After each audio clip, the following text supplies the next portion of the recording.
Yeah. You really got to be fucking. Her mouth was going, I couldn't get a word in. Cut her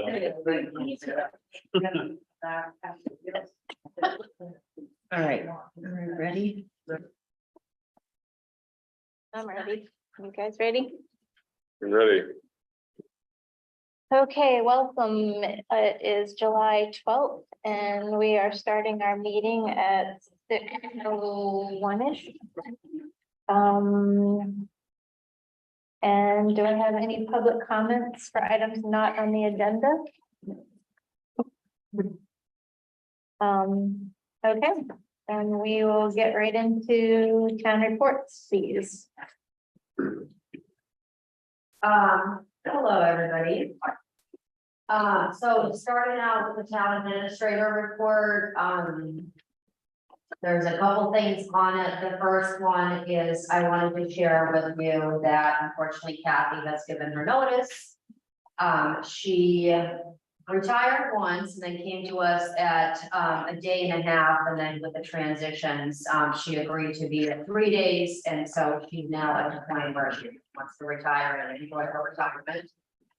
She has agreed to stay with us through the summer or until we find somebody, so hopefully we can find somebody sooner than summer's over. I posted the job description today, advertising, if we have any applicants, and when we have applicants, we'll bring them forward to you with the recommendation in executive session. Right now, with the budget just starting out, my hope is that we can find somebody to cover those 3 days that we had budgeted for her, and then see what the transition or how it happens with the next budget season. So, any questions about that? The next one is the stonework update. So Bob Carroll and I met with some of the members of Weston and Sampson and with whole group. It was a kickoff meeting to review goals, planning efforts, project scope of work and things like that. It was a great meeting. We met at the Stone Pier. They walked around extensively, took a lot of pictures, asked a lot of questions, and the meeting followed at the Niblick after the fact, where we spent a couple hours going into detail about the current drawings that were done and some ideas that they had moving forward. They did have some recommendations that in their opinion, they would want to take a more detailed look at the structure of the Stone Pier, because they weren't confident that it was as solid as some of the reports had anticipated in the past. They had some great suggestions and ideas. It was a great conversation. I'll definitely let Bob and Carol weigh in. At this point, I'm just expecting an email from them at some point this week or early next week with their notes from the meeting, but then their recommendation of what the next step is following. So do either of you want to weigh in? I guess one thing that came up is the bathymetry data for this area may be somewhat, could be delayed in its availability. They weren't really sure. And I think we made the recommendation to wait until they have that to do the modeling study, because the data that is currently available is pretty low, not very, has a pretty low resolution. So I think was the consensus, right? So that could delay the modeling a little bit. Their schedule was quite good in that they were expecting to be done like mid-fall, but I don't think there's much point in spending the money unless we have the LiDAR data, and they will get it before probably anybody else. So that's one thing we'll check with them about the schedule on that. And then the other thing is, they wanted to be sure they had everything, that we've done in the past, so they kind of have the full package. And I just wanted to check, because you were gonna send them a link to a OneDrive with all the documents. Did you do that? I haven't had all of the information put on the OneDrive link, but, I was able to provide them information on the website where they were able to access a lot of it. And so they were gonna work off of what they could get there, and then, when I had more time, I was gonna put everything on the OneDrive. I just haven't had a chance to do that, and they did say they had access to a lot of the stuff. and Well, I'll I follow can through. send them a Dropbox link with the information in the meantime, because I kind of don't want to hold them up on that side of things. So I think we have, and so in addition to what's on the town website, there are a few more reports that they should have. So I'll put those in a Dropbox and share them with everybody. That sound okay? And they were gonna track down the engineering drawings from Wright Pierce themselves, which I think would be more effective than us trying to track them down. And I think they were, I just want to sort of thank Bob especially for kind of being persistent about really frankly kind of, beating the bushes to try to find some other consultants, because I do think they're the right people for this point in time. Because it's good to have a good set of eyes, a new set of eyes on the project before, because once we get past this stage, we're kind of full speed ahead into a preliminary design. And, we're gonna have to be clear about what we're doing. But I think they had good suggestions. I would add a couple things. One, Carol noted, if you go through the engineering study that did the stability analysis on the stone pier, the high level summary was, it looks like it's in good shape. The detail says, we recommend strongly that you look at it frequently and monitor it frequently. And to follow that up, a couple things happened in the past week or two. One was in the introduction with that team, walking around the stone pier at low tide, where we could walk over here on the sand and over here on the floats, and looking in. You can see evidence of some of the solid stuff having been degraded with some of the big rainfalls we've had. And then more recently, we had, I guess what you could call a small sinkhole in the surface of the stone pier. Public Works responded really quickly, got filled in before somebody broke an ankle. But it was a sinkhole about 8 inches in diameter, or a hole about 8 inches in diameter, and you couldn't really see the bottom of where it was. They may have found it when they were working there, but it appeared to extend further back in. So I think from those two standpoints, it would be good to work ongoing monitoring of the stone pier before we concretely decide that it's a solid foundation, as it is right now, on which to build anything in the future. The other thing I would point out from the conversations with them was that there was a lot of talk about how to integrate this process into early design in such fashion that we're properly lined up with Maine DOT, who's the gatekeeper for most of the money for these kind of projects, and also properly lined up for other federal agencies that might have access to some of the earmarks that happen annually. So again, to Carol's point, it feels like we're working with a good plan with a good set of people to help us cross the right I's and dot the right T's. Thank you guys all for meeting with them, finding them, getting us going in the right direction. Anybody else have anything? The next thing, is the transfer station. So the week of June 24th and the 25th, a decision was made to close the transfer station to, full capacity. Initially, I did have conversations with Gail about keeping it open for the weekend just for, C and D, because there was some availability in there. But after going down there first thing on a Saturday morning and assessing the situation, the logistics of trying to figure out who's C and D and who's trash and who's cardboard, on a busy Saturday was going to be very difficult to do. So, Annie and Gail recommended, and I supported them in closing it. This, as you're aware of, is becoming more of a common issue. Unfortunately, there is no way of knowing who, when, or how much disposal takes place, which is making it very difficult to keep track. We do have the barge company come on relatively close to weekly basis this time of year to try to accommodate those needs. And we haven't had any circumstances where we've left with a half a can full. They're usually fuller than not. But relying on one barge company as well around their schedule makes it very difficult. Commercial waste is becoming more and more, more and more common, so that makes it difficult to keep track of it. In December of 2022, an ad hoc committee was adopted to look at the entire facility, the brush dump, the transfer station, recycling, all of that. Unfortunately, we have not had any volunteers to join that. And so we've kind of been waiting to try to see if we can have more participants to get that going.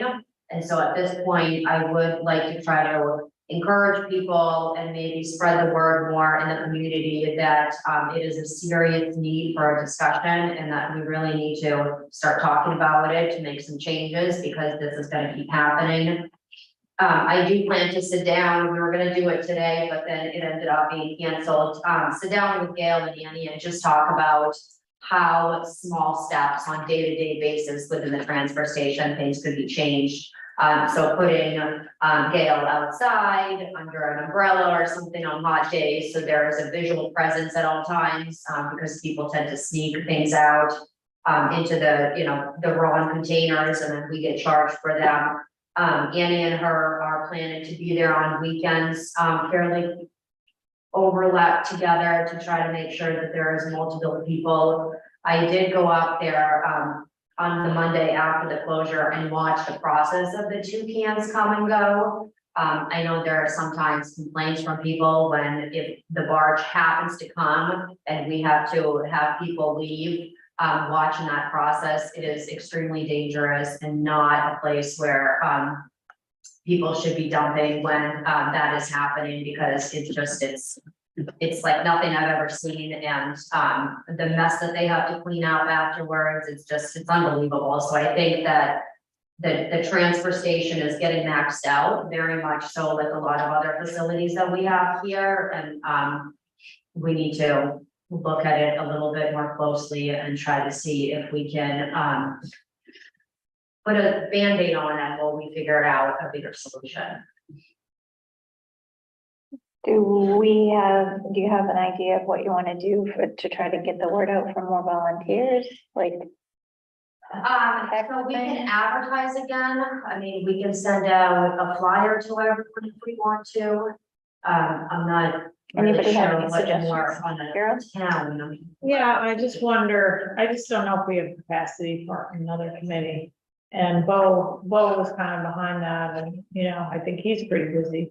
I'm wondering if we set up a workshop with with Gail and the select board, Gail and, Annie. yeah, and, maybe encourage some contractors to come. I mean, I think I agree with Vika. I think we're probably gonna have to hire somebody to really, and we tried that with GP Cog, I know, but I think maybe an engineering firm and, somebody like C.V. Mahar, perhaps, somebody like that is very familiar with waste disposal that could come in and kind of, it's a lot for, I think, the community to try to evaluate on their own. And so I think we may want to look at that, but I think a workshop to sort of get a sense of what the issues are from both the users and the operators and kind of take it from there. That's what I would recommend. And I think I did recommend that at the last meeting, is some kind of workshop, but I would make it an open public workshop, trying to solicit, because people might be willing to come for like a 2-hour session. They commit to a committee. And maybe we could even ask somebody like from Eagle, Maine to join us, or Triano, or whatever we think the right resources are, but, Plant, Triano, all these players, so that we can understand where we're going. And personally, I know Bob doesn't agree with me, but I think it's time to consider, roll off for dumpster containers for commercial operations. A lot of communities require that. Some people do it. And when we got that irate email about my tax dollars are paying for waste disposal, and I was like, my tax dollars are paying for commercial waste disposal, which I'm not sure I feel like that's a good use. So I think, and you know, there's also the pay per bag kind of approach. There's a lot of different ways to go about it, but I think, you know, I think just a one-time workshop to kind of at least get some ideas and to kind of get everybody together. And then I think it's gonna be the afternoons. Personally. Anybody else? Mark? Yeah, I agree with Carol. I think we probably have reached the tipping point of that facility being adequate for the community. But if you go up there and look at the situation right now, you have 2 garbage compactors trying to take care of the entire tax base and community base, as well as commercial disposal. And you have 2 C&D dumpsters trying to take care of all of the community and commercial disposal. It doesn't add up. The capacity doesn't add up. And I know that it's not going to be popular to make businesses take care of some of their own activity and disposal, but we may have to look at that at some point, as well as looking at expanding the facility at some point. I think probably both of those. As far as having dumpsters on construction sites, I've been lucky enough to work for somebody lately that can absorb and is willing to absorb that. But I think if we're going to have a code enforcement officer who is putting in more time on this in this community, I think that individual, he or she, should have the authority and ability to require dumpsters for certain permits that they issue for remodeling and building. I just think it's a no-brainer. That's a place to start, but that's just a start. I went up there the other day and it was well after we had to close the facility. And I'm not picking on the shebang, but the shebang came in with, I counted 38 bags. Did they have 100 that time that they went up there? Is that what I heard? They had, recently they had one load where it was 76 bags. Yeah. I mean, she brings the slip to me on weekly to 2-week basis, and I go through all of them. And around the closure, we had 4 or 5 slips for the end, so there were easily over 100 bags that were dumped just from that one location, and that's Right. not, there's no way of knowing who, when, or how much gets dumped, so that. Bags of. Uh, We were talking about trash. construction waste, now we're talking about the ends waste. Well, I kind of switched whole to picture. garbage, I guess, I'm sorry, yeah. And is that a charge of $2 or $3 per bag? Yes. And again, bringing that income in doesn't do us any good if we can't keep up with the capacity in the barge. So I'll stop there, thank you. So I mean, oh, go ahead.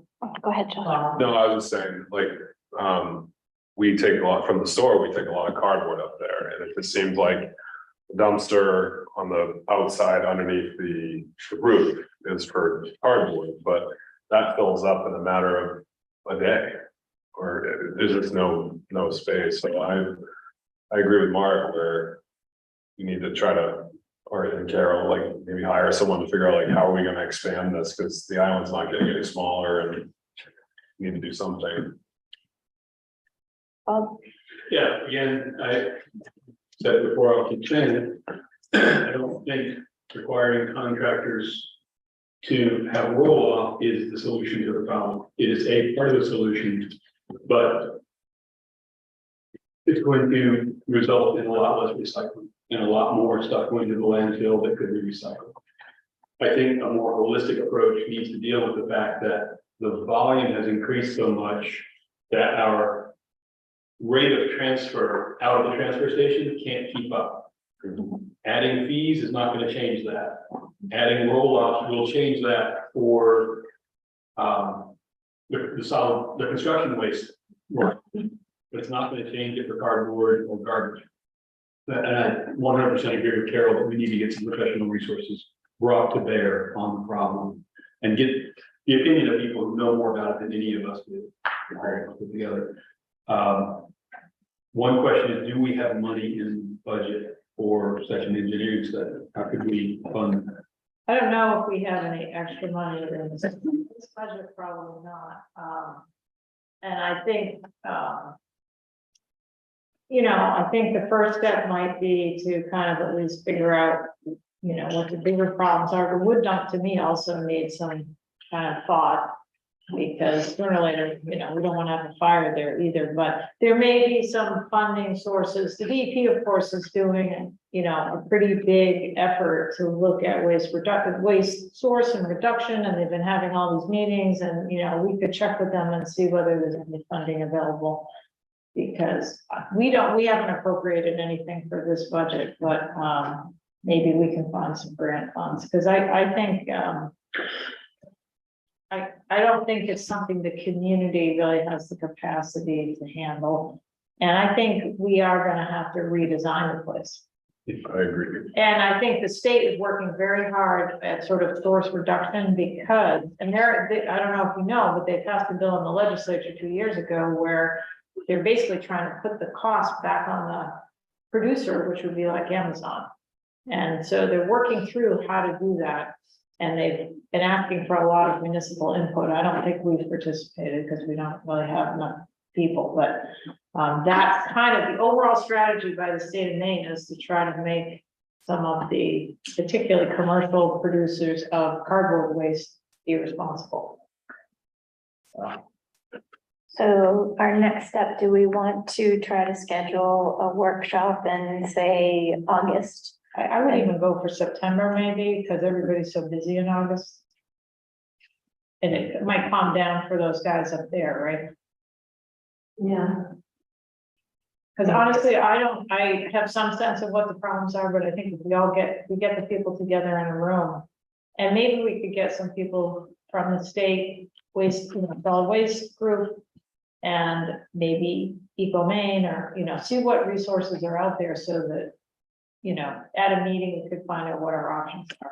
Didn't a few years ago, Eco Maine come down and basically teach everybody what can be recycled, and maybe that's something that needs to happen again. Yeah, I do think that the recycling market's changed, right? And so it's, some towns are not even bothering anymore because it's uneconomic. So that would be a good thing to sort of get a handle on, is like what is happening there. And then I think we should get up to speed on what the state of Maine, where they're headed, so we can figure out how to fit into that.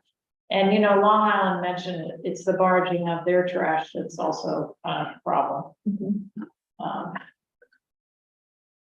So, yeah, I would say sometime in September when we can get community members here and kind of advertise it pretty well. And the climate action team has been talking about waste because it is kind of part of the picture and some of them might participate. September sound good to you guys? I'm good. Mark? Do you want to try to pick a date in the next, like, in the August agenda, maybe have a discussion for a date for September? So I'm just wondering what the goal will be for that workshop, if we're just, talking about the issues. Is that just going to be in the committee identifying more issues?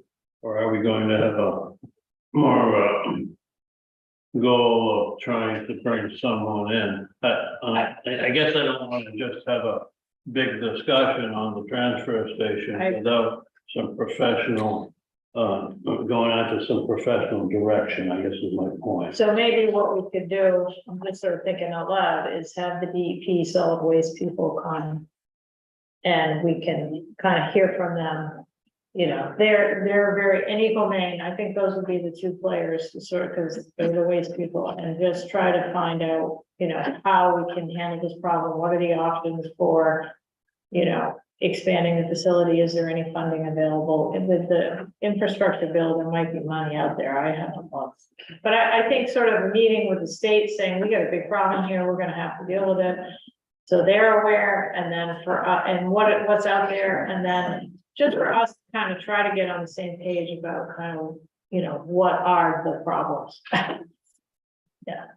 Does anyone think there's anything we can do now as far as, you know, to get through the summer that will help out with this problem? That's what Annie and Gail and I were gonna sit down and talk about, there's, I think some of the discussion kind of trails into more of a personnel discussion. But ways about how, you know, some people can step in, some people can step back, and being a visual presence and. Yep. You know, making some little changes that could potentially help. I know one of the concerns that they have is people sometimes, you know, kind of sneak to try to put something in the trash, or there'll be all of a sudden cans of paint and there's no paint dumping. So I think really trying to have more of a constant presence outside to try to deter some of that. When I watched them you know, move the dumpsters, when they moved the dumpster out, the trash that fell out of the household trash were bags of sandy. So somebody had taken their linoleum floors and they had stripped their floors and they put them in black trash bags and then put them in the household trash. And so, you know, there was a huge chunk of stuff that somebody should have paid for. So just, I think, encourage more of a presence. So hopefully it could help deter people, and then have two of them on weekends to try to. Would you like one or two of us to sit in on that meeting? Sure. I can, once I coordinate a date with Andy, and I can reach out and see Let us what's know. left in our present. That's good. Go ahead, Josh. This might be something you guys could chat about, but I think a lot of people don't. Because I'm up there quite a bit, taking stuff from the store. But a lot of people come up to me and ask me where stuff goes, and I don't think there's enough signage up there. And having some signage, maybe with pictures or something, might be something that could be done sooner that might help. Because I think a lot of people just don't know, especially a lot of the summer people. People visiting, they just have no idea, and they're just throwing stuff places without knowing. So I think that could be a solution that might not be a huge cost if you can figure something like that out. Thanks, Josh. I mean, what is the definition of construction? If a homeowner peels up their linoleum floor, is that construction debris or is that homeowner waste? Is there a policy that defines that? I don't think we have such a policy. So we can sit here now and say, well, that person should have thrown it in there, but why? So I think we need to work on that. I really like Josh's idea of signage. If we had a sign on every one of those roll-offs that said, this roll-off is only for these things. Yeah. Household garbage, not construction. Sorry to say it, like sometimes it's just written on a board. But if there was pictures and like, oh, like some people don't read things. And if there was a picture of like, oh, cans go here and this goes in here, it could really help, I think. So, But none of that's really gonna help our throughput issue, which is the challenge for the rest of the summer. no, that I would really have to, I think we're gonna sit down and plan and just figure out how can they help us get rid of our roll-offs fast enough that we don't run out of space? Does that mean we need to store some empty ones down at Public Works, for example? How could we move empty ones when they're needed up to the main space? I don't think we have that capability, but No, truck. Yeah, and to me, one of the striking things in this paragraph is that we have absolutely no limitations presently on the amount of waste that can be brought up there, even commercially. And that, I understand you don't want a business such as the Sheboygan who's doing a lot of volume with garbage to pile up garbage around their facility and have it be, you know, a problem for that neighborhood. But having absolutely no limitations at all is just opening up the floodgates for overwhelming system.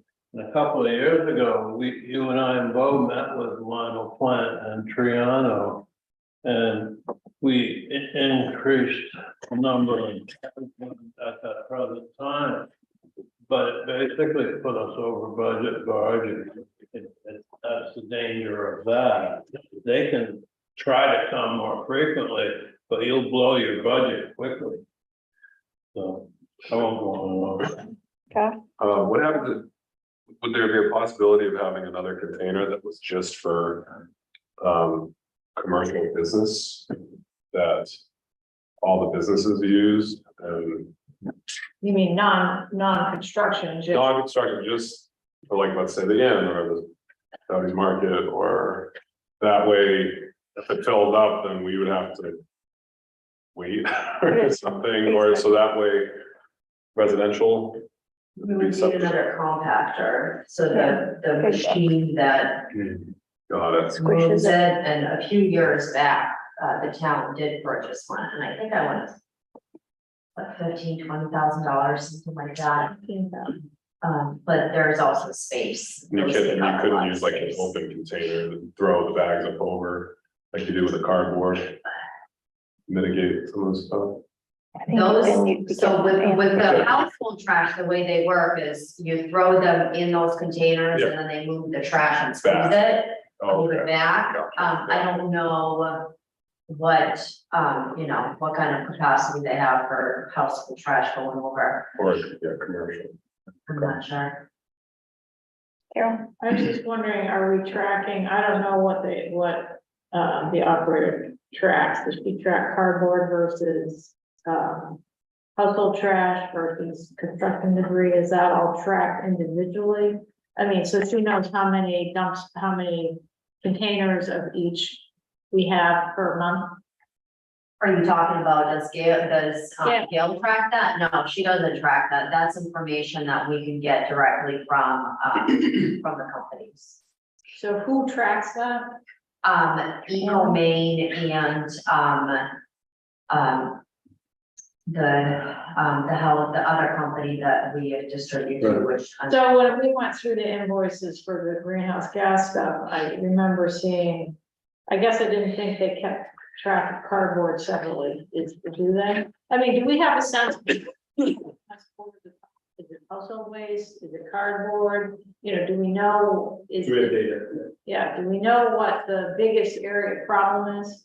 I don't know that without looking at the Well, information. maybe somebody does, and I think that would be another piece of information that would be good, because if it's one particular sector of the waste stream, then you can focus on that to try to help alleviate some of the problems, because if it's not household waste, then, another compactor is maybe not what we need, maybe we need another container, I think with being on an island, we're at this, everything comes in a box. There's I know, it cardboard. seems like cardboard would be a big Oh, one. it's And definitely a problem. I know We that used with, to have one cardboard container, now there's. Well, there's a container just for cardboard, then there's a container for recycling, and then there's another container outside for cardboard. So that definitely increased significantly. and you mean with the amount of cardboard that's coming down, UPS and Amazon and, all that stuff. I think that's gotta be one of the highest Yeah. things, because I know with us, our trash hasn't really increased. It's the cardboard that's just, Yeah, so I think that might be something to consider if there's a way, like that's where maybe the state, we're not the only town. And maybe the state might have some suggestions on how to compact it, minimize it, whatever. And then, I think also knowing where they're going in the long run will be important in our planning. And, we pay, our solid waste budget is huge. It's the same as public works, so I think, there's an incentive to try to maybe, find some ways to reduce the cost to the town. Bob, Couple things. One, when we added cardboard capacity a few years ago, I thought we were looking at a baler, but we didn't get a baler. Does anybody know why? what's a baler? Is that the A one baler that, is a machine that crushes the cardboard down and. And then makes it in a bakes up box? into a very compact little package. That can then be hauled off, That's as a- opposed to taking a roll off. So that'd be a question. That's a good point. Another question is, I know we have a big budget for the expense side of our waste management services. what's the comparison between the revenue side and the expense side? I've not seen a study that should be pretty easy to put together. If we look at the fees that we're pulling in for dumping versus the expenses of hauling stuff off. And then thirdly, in terms of construction waste, if we want to encourage people to manage it better, whether that's recycling or getting your own roll off or whatever, the first and obvious step would be to dramatically increase the cost per pickup truck at the transfer station. That's gonna force people to at least consider getting their own roll off. I think we've looked at this before. Our charge per pickup is, I want to say, half or less of neighboring communities. And we've hesitated to raise the price because we don't want to hit people with all the additional costs, but taxpayers are bearing the burden now of the difference between the revenue we bring in for construction waste versus the cost of getting rid of construction waste. So I think we really ought to look seriously at data and numbers on all these topics. We've all shared our opinion of where the problem is, and maybe it's cardboard. We need to look at the actual data before we make any serious decisions here, but I would ask that we look closely at what we're paying to get rid of construction waste and what we're bringing in for construction waste fees. And if those two don't equal each other, if we're receiving less money than we're paying, I think we need to raise the price.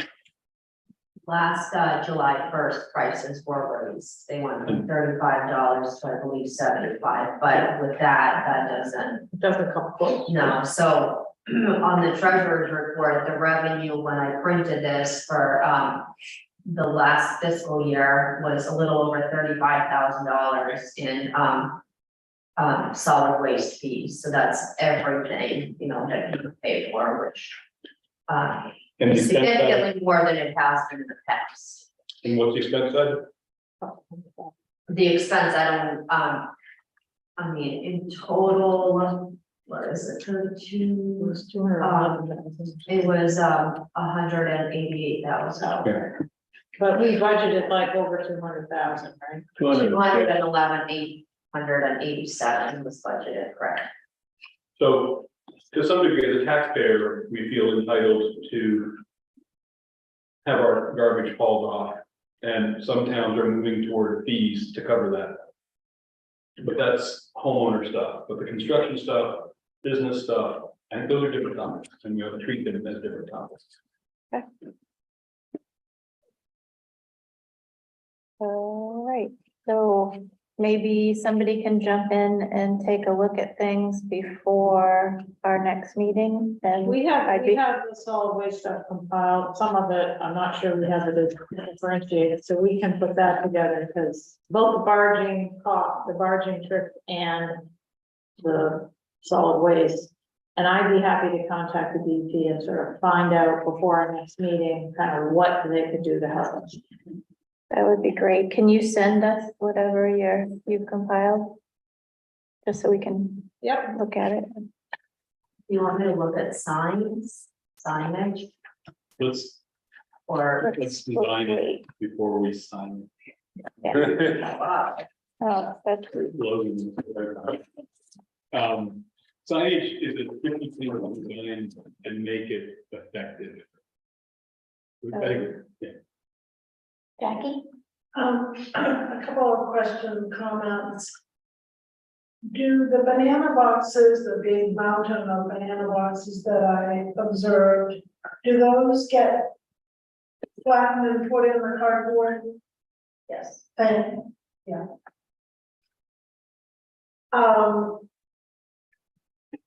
When I pick up, I mean, I don't. When I pick up my banana boxes of groceries out of the Chandler's Cove bar, I often unload them into a wagon and leave the banana box there and go back to Pennsylvania.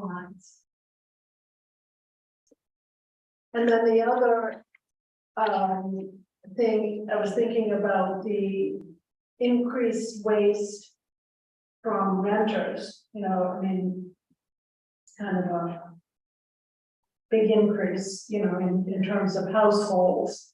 You know, you get a 1 week rental or 2 week rental, and that equals a household for that period of time. And I mean, I don't know how offhand how many rentals there are, you know, there are many, of course. But the people who are renting, for half or somebody, could do some education. I think most, I don't know, I'm guessing that most rentals have someone, they hire someone to take the garbage and the whatever to the transfer station. But, you know, separating, you know, I know of one renter who does suggest that the renters separate their stuff. You know, returnables. Thank you. So, Right. I think we beat that one to death. Yeah. that's what I think we Let's- need a separate meeting. Let's move on to, you're still working on. Your Yeah, report. so just a couple of, little things, on the back. So I attached an email that was forwarded to me from Ralph. About some funding that has, been approved, from that winter storm, in December. And, it does look like, even though Cumberland County was not eligible, that, individual municipalities might look like they might be. And so before dwelling any more into it, I just wanted to know if there was an interest to the board to pursue this. The fund would have to be 25% matched, by the town.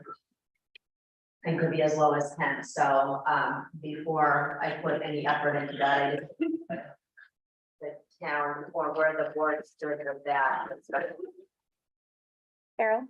So the program we first applied for was disaster relief, and we didn't get declared a county because we didn't have enough aggregate damage theoretically, but Shabig had a lot of damage, and so this other fund is basically designed to, you know, address problems so they don't become disasters during storm events. So given the damage we had on Sulphur Road and I guess East Shore Road, I think it would be worth considering, because I think we may have most of the documentation that we need to apply.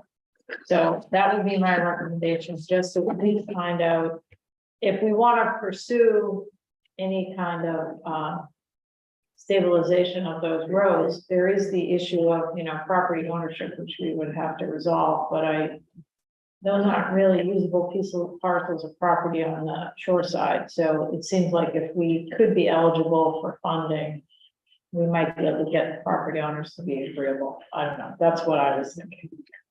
When you said we already have the documentation, what do you mean? Well, from the disaster, from the storm event, you know, we had pictures, we had cost estimates from what it would take to repair. So I think we have a lot of backup information that might make it a little bit easier to go down the mitigation road.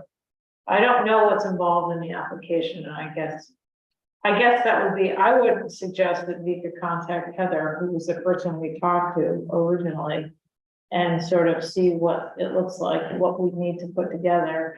And, you know, typically a fair amount of money is available to these things. So this is FEMA money. And the damage we had was documented from the storm, so I think that improved our eligibility. Because I think someday we're gonna have to deal with it. And I think the complexity there was when we went to look at it.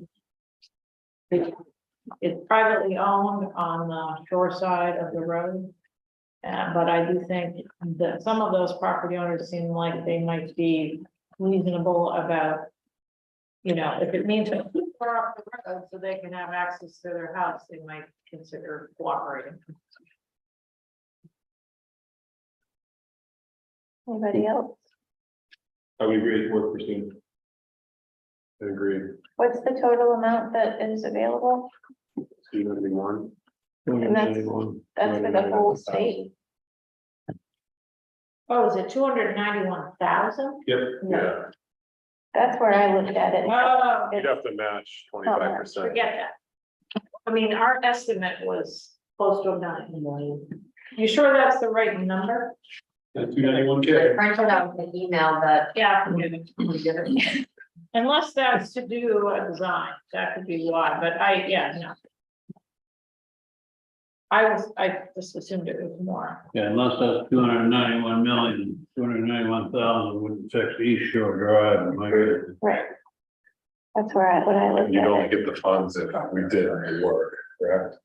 Yeah. Yeah, so. And the problem is weird, a lot of other counties qualified, but Cumberland County didn't meet the threshold for damage, even though the big had almost $1 million, or what was it, 900,000 or something? Yeah. A little bit under a million. Yeah. And we didn't, did we know how much the threshold was? I mean. That was a different program, and so every other or something like, 8 other counties qualified, and Cumberland didn't. Which is bizarre. It really had to be like over Oh, what the, 3 million or something like that. Mhm. I think it was 2 point something million, and not that many people. Applied. Right, so cross that one off your list. Climate Action Team applied and received $7,700 worth of shore off grant to support the Big Island Tide Study. I don't know if you wanna. Yeah, so it's just the installation of a real-time tide gauge, probably at Chandler's Wharf. And that will be up on the web and probably can be linked, to the town website, the website, whatever we want to do, but it's basically. The project supports the software, also the company that serves up the software. So it's basically to monitor the tides locally and to kind of, have our own tide gauge, which things might be a little bit different here than other places. And so the Island Institute is the source of those funds. We applied to the Casco Bay Estuary project and didn't get funded for $3,000. So we applied to the Island Institute and got 7,700. So it was kind of a good deal to get rejected. Mhm. And Erno Bonnebaker and Bill Danielson are kind of the lead guys. They're pretty excited about it. And the same people who do the modeling study for the stone pier are involved in the tide gauge installation, so it's all kind of connected. Oh, sorry, Bob. Just a quick note, at first glance, knowing what the tides are might not seem that important, but think back to that December storm and the tide was predicted to be this. And then after the storm, because of surge, there were all kinds of comments in the media about, well, it's really this, it was really this, it was really this. As we try to find solutions, mitigation strategies to what's going on, knowing what the actual tide is during some of these events, whether it's a storm event or just a regular high water event, knowing what the actual number is instead of what the model says it should be, could be important as we go further.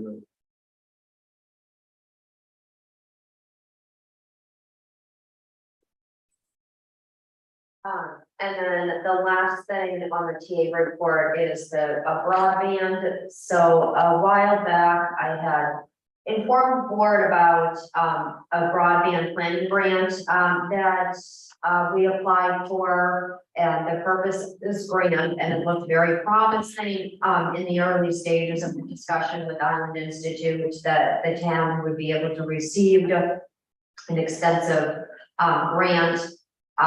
What happened was the last month of the application before the deadline, the Island Institute received more than they expected in applicants, and so that limited the pool. So the town was hoping to receive close to $40,000, but they received $5,000. And so what that's going to do is it's going to put broadband in the position of potentially not knowing where some money is going to come from to cover the cost of the bond bank before the payments start coming in due to the delay of the project. And so broadband is aware of this. Broadband does have plans to meet and try to kind of go back to the drawing board to figure out an alternate plan. And the hope is at the August meeting with Michael Porter, there'll be a more detailed presentation of now that the agreements, the full attachment agreements have been signed. Now that the money information is more settled, kind of where things stand and how the project will progress. Everybody good with that? Okay. Treasurer's report?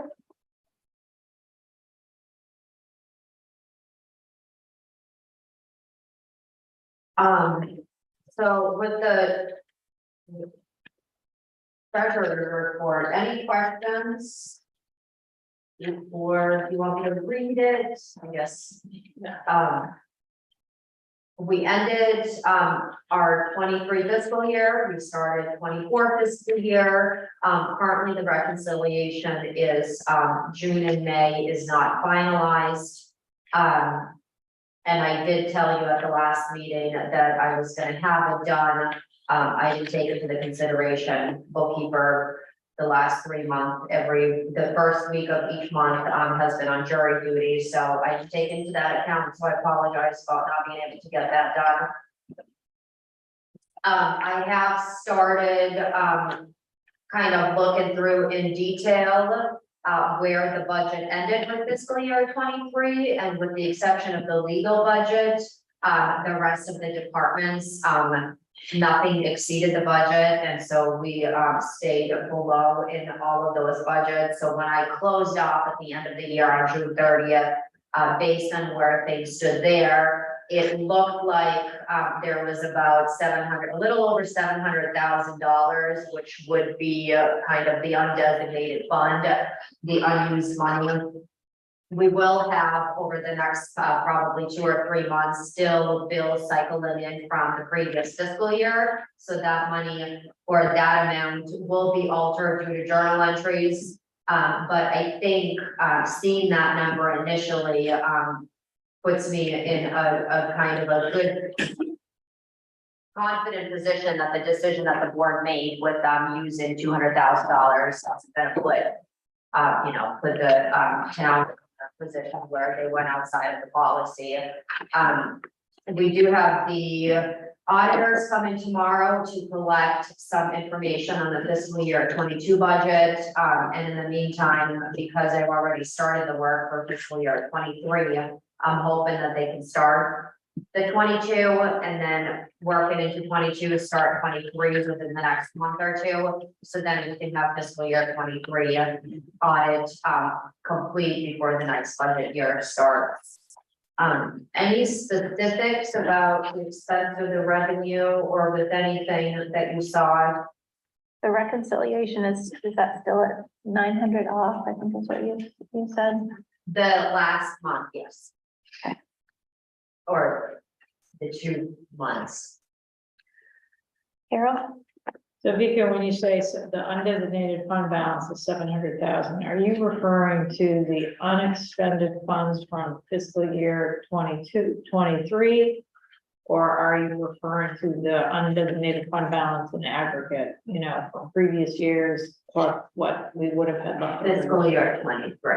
So then there would have also been, I can't remember what's in the current audit, but there's also money sort of in the bank from previous years, right?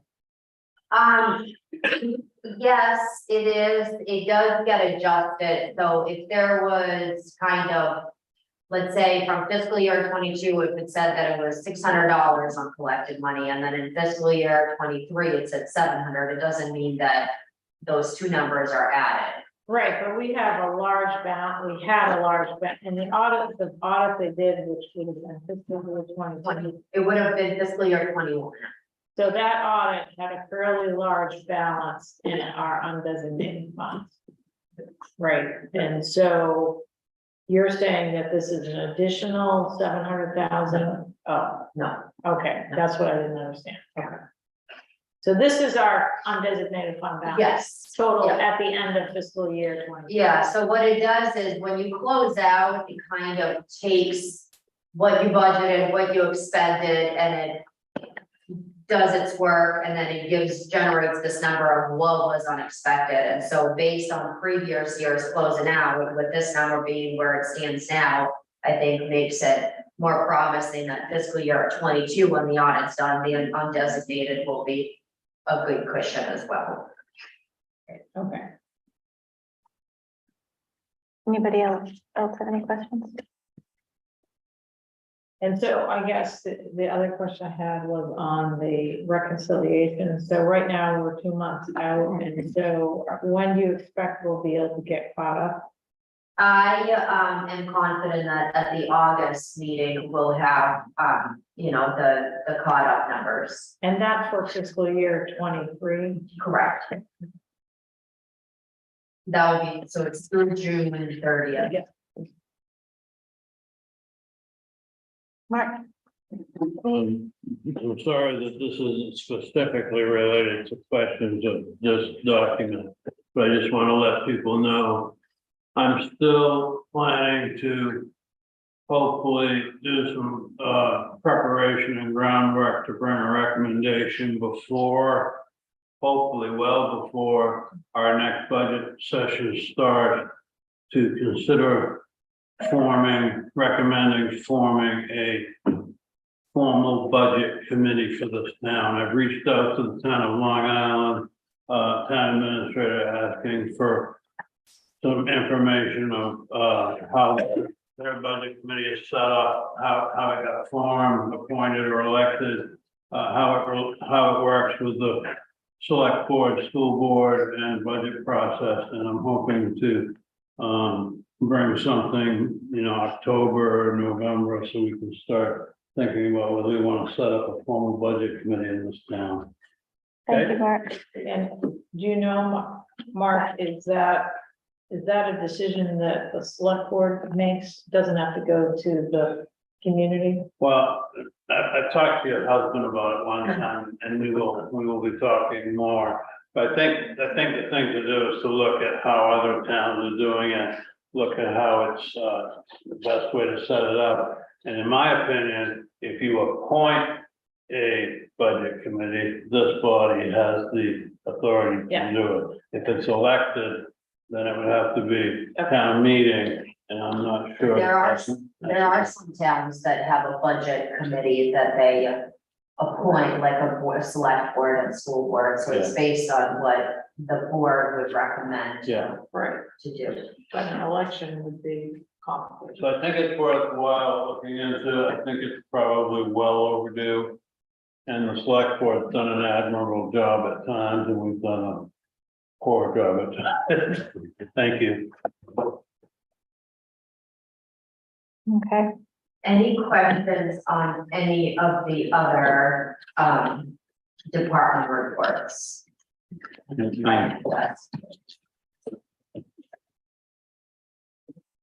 Yes, Bob?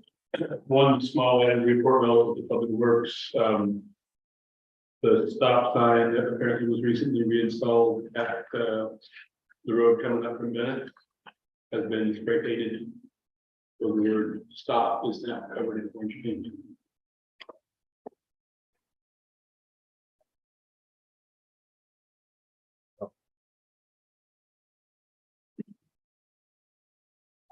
Question. Just a second, I Jackie. was, Right then, I just had a question. I know the harbor master's report talked about the in launch not being used for its intended purpose. What does that mean? Yeah. They had a number of moorings that they rent, and their boat wasn't registered or not working, and so they were, a lot of the hotel users were just coming and taking up a lot of space down on the tie-up boats. But they did get their boat registered and up and running, so now they're running people back and forth to their moorings. So that's all good now? Okay, anybody else have any more questions? I do have one comment to make towards the public works report. Sure. In reference to the signs that were installed, I did receive a phone call from Mary Cushman asking if the board or the town would consider installing a slow down or drive slow or speed limit sign right around the pond area. Because she said since the paving, she's noticed increasingly fast speeds of whether they're coming from, Hague's Track Shop or whether they're coming from Chandler's. She said that cars pick up very, very fast there, and, she's concerned, and, if the town could consider installing a sign there.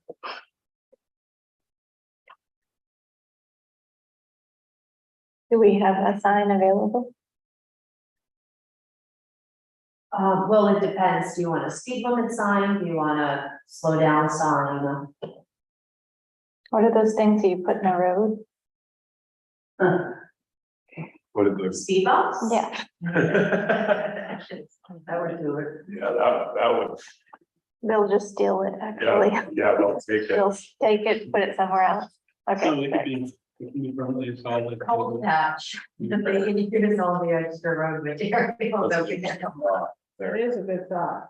What, Well, just having actual speed bumps, I'm trying to think, there are places where I travel that have them and you really have to slow down. Yeah.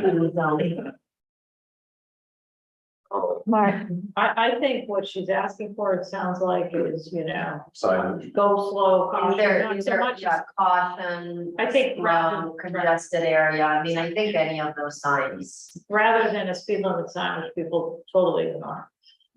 yeah, I think, if I may, yes, please. I think that's what she's asking for is the yellow signs, which are really not an enforceable sign for a police officer, in my opinion, but they stick out. You sort of notice them. The speed limit sign of 30 miles an hour on that stretch of road or Venice Cove Road really does nothing. 30 miles an hour is clipping right ahead. Yeah, they're probably, going slow. And speed bumps, I understand the discussion of speed bump, but unless they're removable speed bumps, which means you have to drill holes and poke rubber speed bump, you can't really plow effectively, just so you know. Carol, Well, in past years, I don't know if the sheriff, I don't know who's done it, but has had a speed limit sign, a digital speed limit sign that measures your speed like they have in Yarmouth most of the time. And honestly, I think those are pretty effective because, they tell you you're going to. Slow me down. Yeah, they slow me down. So I didn't know how we had it in the past. And if The town has one. Is it now then? Is it over? No, it's, I think, to my knowledge, the town owns it. It's something that I think when Vicky was working for Public Works, we invested in it. I couldn't have Chuck, double check to see I think it whether would it's be, functional or what. they often put it up, just before Wharf Road on, and I think it's, as someone who's sometimes sees too fast, it does slow me down, better than a speed limit sign. I go fast. So, yeah, I'd ask you to see if it's still working and if we could put it up somewhere. I think it's a good way to go, especially this time of year when people aren't as familiar with the island. These those New York cars going like 55 miles an hour. Jackie, Danger of paving the roads. This is a comment that I had intended in the public comment, but I didn't get here for that. When Bob mentioned the stop sign at the top of Venice Cove Road, it's a related kind of topic. I wondered what happened to the idea of putting the second stop sign at the end of Chandler's Cove Road where it intersects. I believe the decision was made to do that. I know there's a empty Yes, pole there, but maybe, am I correct that the decision was made that? I think there was a lot of, there was a lot of discussion with whether it should be flashing or whether it should, but I don't think it was ever determined, but. Public Works, what they did is put up to their knowledge, the signs, safety signs that had been removed kind of the last time around. And that particular one was not on the list, so, that is probably the reason why that one did not go up, but. Is it an easy one to put? Do we have a A stop stop sign? sign? Yeah, we could just put that back up. So they can then spray paint it. Someone made a comment to me about that sign, that if that sign goes up, it's so tight on that turn that it's hard for the cars coming towards Bennett's to actually turn because there's no stop sign. They have the right of way, because is that correct? So like that, if that stop sign's up and there's a person stopped and they can't come around, and there's been some talk of that. There's also, you know, the idea, I don't quite get what you're describing, but there's also the idea of having it be a three-way stop. I was coming out of Venice Cove Road the other day and someone was coming down from Deer Point and just, I mean, I was stopped, Mhm. but they Just went. moved, you know. I, Maybe we could just mention it to mailmen to be aware. Okay, anything else with the committee updates? Quick question. I mean, not committee updates, yeah. So, is the consensus to get some kind of a sign by the pond or try to see if we can get the speed limit sign to work? I would do that speed limit thing. The slow down. You mean the slowdown? Yeah, Yeah. start with that and see what happens. Slow down or else. Exactly. Or you could do radar track speed, you know. Okay, Showdowns. we need to get to our regular business. So we are going to start with 23-063 to discuss the code enforcement job description and take any necessary action. You guys should all have in your packet the updated code enforcement officer, local plumbing inspector, kind of Sugar Island job description. Does anybody have any comments or changes or want to discuss anything with it? I thought it looked pretty good. It's a little lengthy, but that's maybe not such a bad idea, like, because that's kind of the nature of this business. My main question revolves around one of the points that you and possibly Bob made, Carol, about how independently this position is designed to work. In other words, I think the state of Maine Code Enforcement Office might suggest that this position works fairly independently. Is that accurate? Right, so if you read it, that's kind of what it says now. And so when I talked with whatever his first name is, Demers, Yeah. it's a professional position similar to the assessor. So they have to have all these certifications to have that position. And given that, there's sort of this assumption that they know what they're doing. Yeah. And so they put it to me, as I said in my emails, that they can report to the town administrator, but they're not really supervised by the town administrator. So like the town administrator might say, I've had, you know, people in here asking about this, but it isn't like the town administrator says, today you're gonna go to, you know, this property, tomorrow you're gonna do that. So I think that's the major distinction, and that, you know, some communities actually have a relationship directly between the Board of Selectmen and the code enforcement officer. Bob added this language, which I think you got out of the, or which relates to the zoning ordinance, right? Yeah, I didn't add it, I just cited it, it's in the zoning ordinance. Right, but it wasn't in the prior draft. Good. So the very last sentence, considerable direction will come from the members of the select board, see ordinance, blah, blah, blah, blah, blah, this position, and then, yeah, so he just added that, and then the prior sentences. The code enforcement officer is expected to exercise independent judgment and initiative in accomplishing code enforcement objectives in accordance with applicable local, state laws and ordinances, and I think that's because it's a very specialized area of expertise. Town administrator isn't gonna know what you know, the setback requirement is, and, so that's kind of how it's viewed. Well, I would add that there's a distinction between supervision in terms of supervising activities as opposed to independence versus a professional who's self-managed, getting their job done and still following the code. There's a couple different threads going on there. So